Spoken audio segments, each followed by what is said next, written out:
If you or someone you know has diabetes, you may have built up an extra supply of test strips and lancets. That's where we come in. We'll buy the supplies that you don't need and resell them to those in need to prevent waste. Help us make diabetes management more affordable. Visit us at teststripswithaz.com.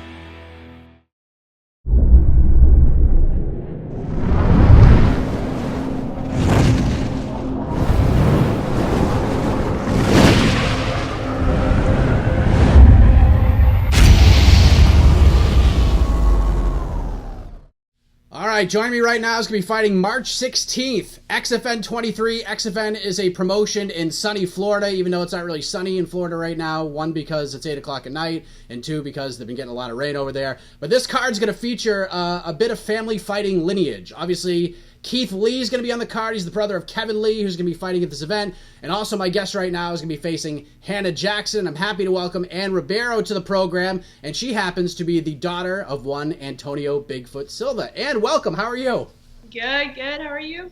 I'm doing great. So thank you for jumping on. So I'm a guy who likes to do my research, do my homework as best as I can. I knew who you were, but in terms of fighting and being in the cage, I couldn't really find anything on you, so if it's not, let us know. But is this your first fight on March 16th? The first one, dude. The amateur debut. We're going to run it. It's going to be a good one.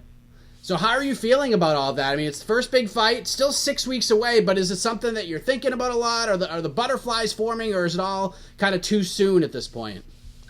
There's definitely, butterflies there, but it's something that I've visualized for so long, dude. You know, I'm so ready for this. I've been training for a long time.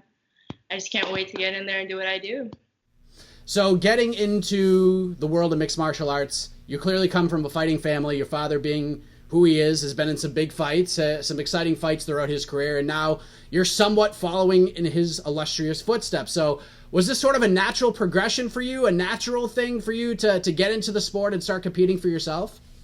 Yeah, it was natural. You know, MMA is something I've been around for a long time, ever since I can remember. Since I was 3 or 4, I was in the gym watching him fight, you know, his day-to-day thing. So it's something that has been natural for me. He's never forced me to do anything. He's always supported, anything that I did. But, you know, once I told him, I was like, yeah, it's MMA. He was like, great, let's do it. I'm excited, you know? So it's good. When you were in school, because I was doing some research, I jumped on your Instagram page for a minute, and it looked like you graduated from high school in 2017. Was it high school? Yep, high school, St. Thomas Aquinas. So how old are you now? I'm 19 right now. Going to turn 20 in May. So when you were in school, did everyone know that you were Bigfoot Silva's daughter? Did people sort of stay away from you and treat you with a little extra respect because of that? What was that like? Because I can't imagine being a 16, 17, 18-year-old young man being full of testosterone and lacking life experience, knocking on your door to pick you up for a date and seeing your dad answer the door. What was that all like for you? You know, not a lot of people knew. I kept it pretty low-key. I choose to keep it low-key, but, you know, Instagram, social media, and all of that, they found out. And, people would come up to me and, oh, can I get your dad's autograph, this and that. You know, it was fun. It's good. It's a good thing to have, you know. There's pros and cons to it.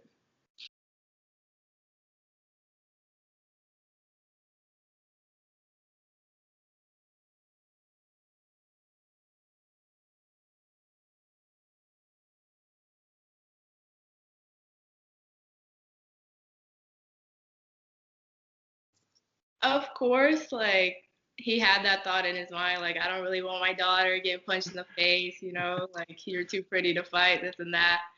But he's so supportive, you know, anything that I've chosen to do, over the years, he's always been there to support. So this is just one of those things that he's just supportive of it. He's down for the ride. So you've been training and doing this for a really long time. You said you were 4 or 5 years old when you started this? I started watching the training and all that. I've been in the gyms watching my dad around 3 or 4, but I actually started training jiu-jitsu around 7 or 8. And then I stopped. I started pursuing other stuff, but I reconnected with it when I was 16, 17 and never stopped. When did you know through all this training, you're 16, 17, you're getting back in full time, you're training now. When did you know? Was there a moment for you when you knew? Was there a moment for your team, your coaches, when it all just came together and you guys just said collectively, I'm ready, let's do this? Or was this always the plan to fight? You know, I've always kind of knew that this is what I wanted to do. I've always been interested in MMA, you know, being around it since such a young age. But I feel like once I really realized that I wanted to do this when I started going to American Top Team and working on the striking and all of that. That's when I like saw the pro fighters and everything around me. So I really liked the environment, and I knew I was like, all right, that's like the cherry on top. Like this is what I'm gonna do for sure. Your opponent is Hannah Jackson. She's 1-2 as an amateur from the slight research I could find on her. She won her debut. She lost to Elle Wagman, who's actually the girlfriend of a UFC featherweight fighter named Grant Dawson, believe it or not. And she actually lost a decision in her last fight back in September. Do you know much about Hannah? Have you had the chance to watch any tape or anything like that, or is that not really your jam to watch film? I watched one of her fights against Valerie, who trains up at Top Team right now, and I got, the sense that she's more of a boxer. She doesn't really like to go to the ground much, and that kind of favors me. But at the same time, I'm not scared to stand and bang with her. If that's what she wants to do, let's do it. But if I don't want to do that, I'll take her down. I'll finish her. So it's probably safe to say that getting to the ground, jiu-jitsu, that's your bread and butter. Like, For sure. when you're preparing for a week at the gym and training and you're looking at the schedule for the week, like what's your MO? Like what gets you jacked up? Is it the jiu-jitsu? Is it the Muay Thai? Boxing? Like what's your go-to in the gym? What's your strong suit, so to speak, as the week kind of progresses for you? I like the jiu-jitsu a lot. It gets me hyped. It's what I do. But I also do like the striking. I'm learning so much every day, especially from my coach Sapo. He's teaching me so many new tricks. Um, it's just everything, dude. Like all around, I'm just excited to go to the gym and freaking get to work and like get beat up, beat people up. It's just a fun thing to do. I like it.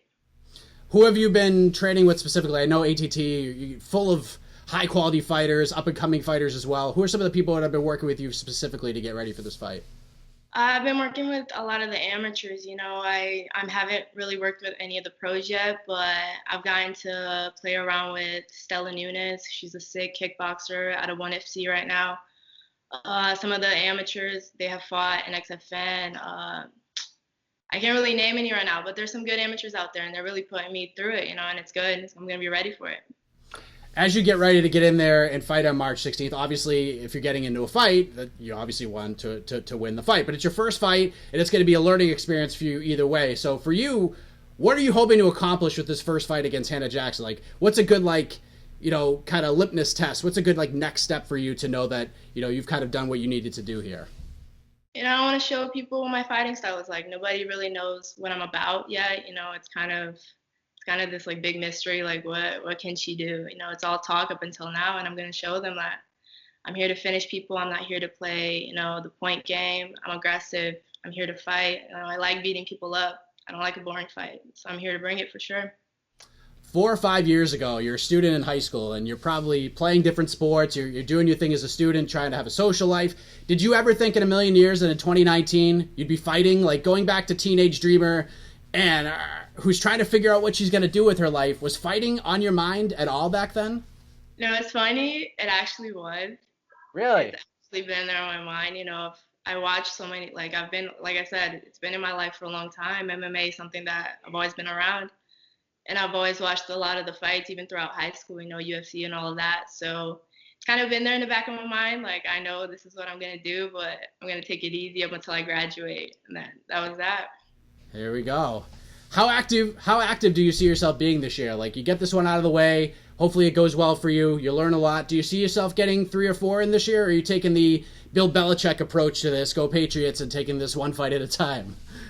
Of course, I'm not looking past the March 16th fight. I'm taking that very seriously. It's the debut, but I want to stay active. I want to get this going. I want to make a name for myself. I don't want to take any breaks this year.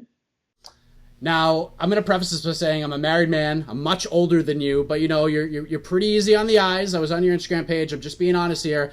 Add that to being Antonio Silva's daughter, and add that to the fact that MMA fans can sometimes be the absolute worst trollers on planet Earth.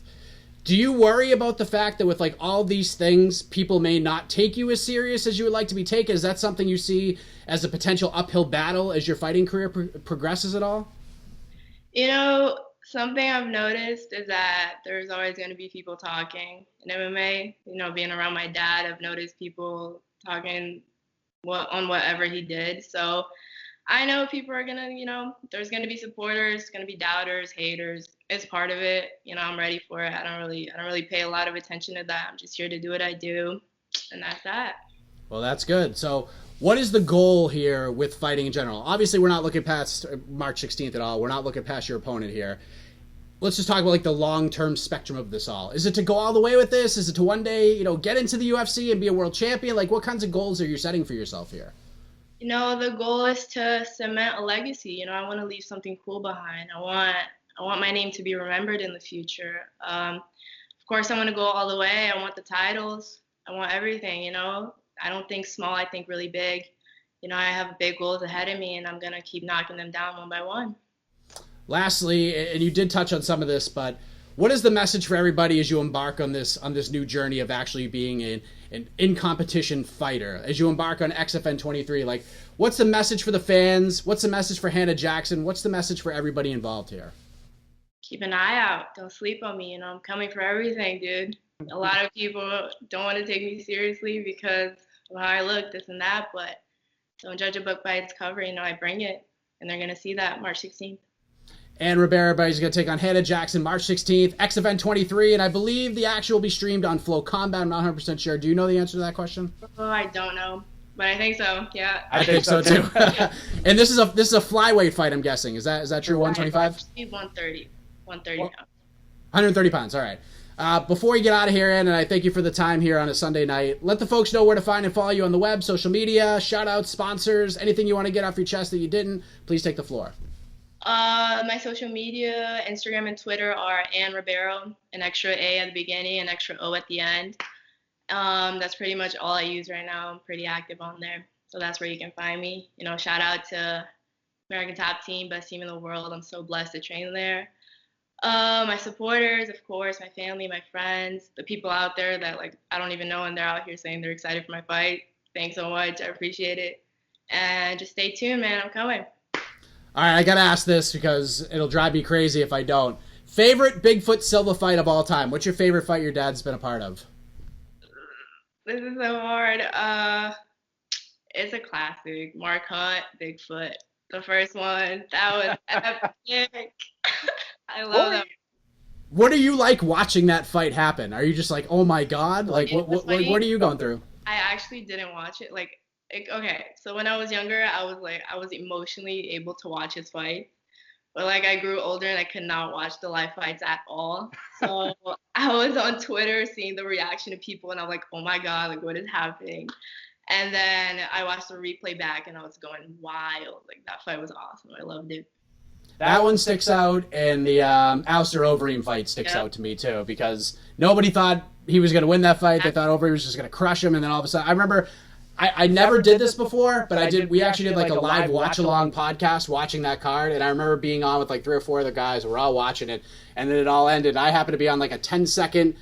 One of my buddies done like a 10-second delay, so I went through the roof after that finish, and he was like, "What happened? What happened?" It was crazy. So yeah, those two really stick out to me. What a career he had! But now now it's your turn to create a legacy of your own. So thank you so much, Ann. All the best to you. Looking forward to see it all go down on March 16th. Thank you for the time. So much.